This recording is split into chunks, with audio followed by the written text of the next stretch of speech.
رب اشرح لي صدري ويسر لي أمري واحلل عقدة من لساني يفقهوا قولي سبحانك لا علم لنا إلا ما علمتنا إنك أنت العليم الحكيم صدق الله العظيم.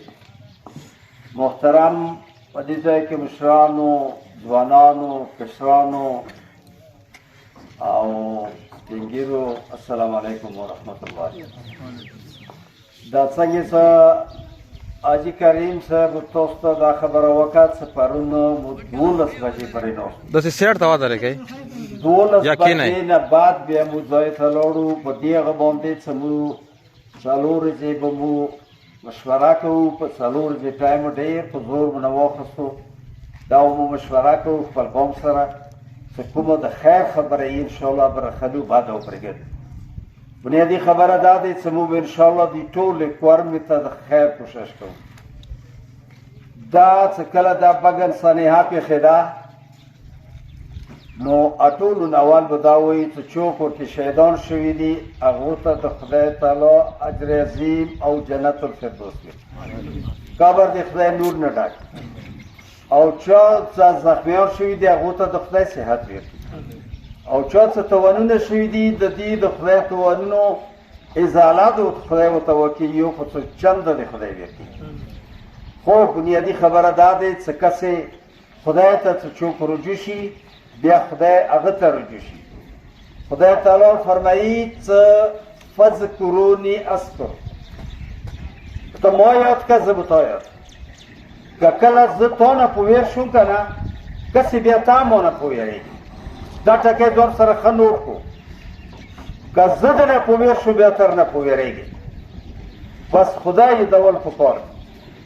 مو څلور ورځې مخکې دغې سنحې نه مخکې مو هغه سره خبرې وکړې کریم حاجي سره، او بیا مو پورې هغه کې ساجد و ورسره لوی لښکر و. ما ورته ویلي چې ګوره یو نیم کار ونه کړې، که وده کړلو نو ته بیا په دې طریقې سره ته سیاست نشي کولی، ځان ته مسالې ونکسې. که هغه د شل مړه کو شهیدان کو یا د خپل شل مړه کو نو بیا ته کسې ځان ته یو پیټ یې وتړلو ښه دې ونه کړو. بیا څه وکړو مشکول شه. بیا دیر ته ویلي چې آیا ته عبدالمنان حاجي عبدالولي حاجي دا به ما په منځ کې د خیر خبره وکړو. ما بلکل به وکړو. تا خبره به واورو دغې علاقې د څه کومه خبره ته کوې هغه واورو. نو موږ به انشاءالله بلکل د خیر فیصله کوو. دا به نه کوو چې موږ یو طرف کړو، بلکې هغه څه هغې نه دایمي خیر جوړېږي مغه خبره به هغه د ما خبره ومنله. هغه واپس شو او خلکو ولیدو چې واپس شو. افسوس کوم چې په خپلې خبرې هغه ونه درېدو. دې ځای کې هغه کسان چې هغه مړه شو چا مړه کړو دا هېڅ د دغې علاقې خلکو نه دي مړه کړي. هغه یې صفا څه کو مړه وو، زخمیان یې هغه کو دغه دل کې داخل کو، خدمت یې وکړو، او 22 کسان سره د 8 زنانه وو. دا یې ورته حواله کړو ډېر په عزت سره. زنانه وو ډېر عزت سره ورته حواله کړي.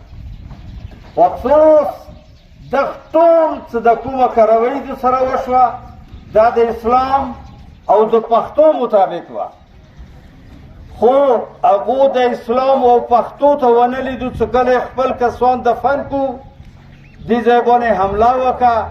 هېڅ قسم د دې بګن خلکو یا د اوچاتو مندري خلکو د یو هېڅ قسم د موږ پورته جنګ به وانه دیو خلکو دغه علیزایو سره څه بعد داسې سلوک نه و کړی چې د هغه په نتیجې کې دغه علیزایو وله څه کوم د هغه دي د شیا دي دیو په دې ځای باندې هغه کولو ده تعرض کولو. افسوس دی د ټول ښه سلوک ته چې د 2 زنانه مو په عزت دغه ځای ته ورسولې، خو د مو زنانهو خیال دغه ونه ساتل. د مو بچي چې کوم دي هغه بچي د مو چې کوم هغه دی ډاکټر دی هغه یې ټوکړی کو.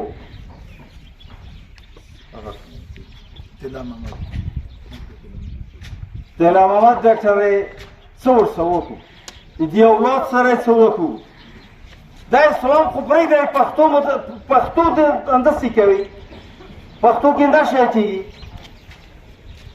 خو پښتو کې نه د دنیا په یو قانون کې حل شته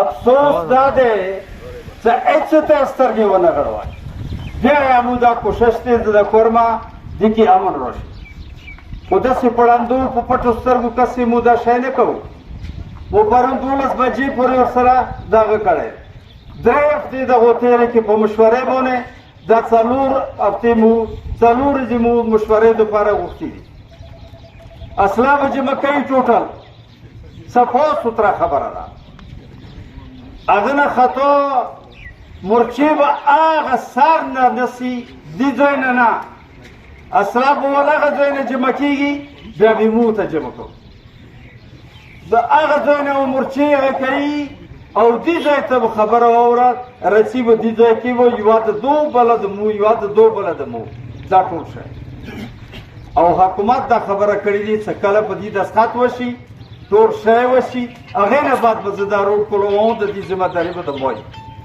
البته په دې لیارې کې چا باندې څه شک راغلو په دې ځای کې به چوکیانې وي څه وي په چا باندې څه شک راغلو نو هغه خلک چې کومه دي هغه به په ریواډ ځان خلاصوي خو موږ صفا سوتره خبره دا کوو چې موږ ته ونه لیدای شي چې بار اسلحه ټوله شوه اوره به یو کرتوس سار نه وره موږ ته څه ونه لیدای شي چې باره مورچې ړانګې شوې اوره به مو یوې مورچې ته هر نلزګیر نه شي انشاءالله په دې باندې ځان پوه کړه دا علاقه خو ځکه چې چونکې دا علاقه هېڅ قسم امید نه و دیو خلکو نه څه مو باندې مو سره به دا قسم تعرض وکړي ځکه دیو خلکو ورڅخه ګډې ګډې وي خو دا سوچ ته ونه کړي چې دې نه خپله علاقې باندې به زه تعرض وکړم دغه وخته پورې الحمدلله یو انچ مخکې نه دی راغلی د مو دغه د امن پالیسي دی دا د مو خوف ډار و کمزوري ونه کړي هغه رب ته به مو سوال کوو چې الله تعالی د دې مو امن څه غواړو په دې کې د خدای امن راوستی کړي که بیا کله دو د دې امن خلاف تعرض وکړو بیا د خدای داسې برباد کړي لکه په دنیا کې ډېر قومونه فرعون تباه کړی دی او د هغې ملګري تباه کړي دي ډېره مهرباني عزتمن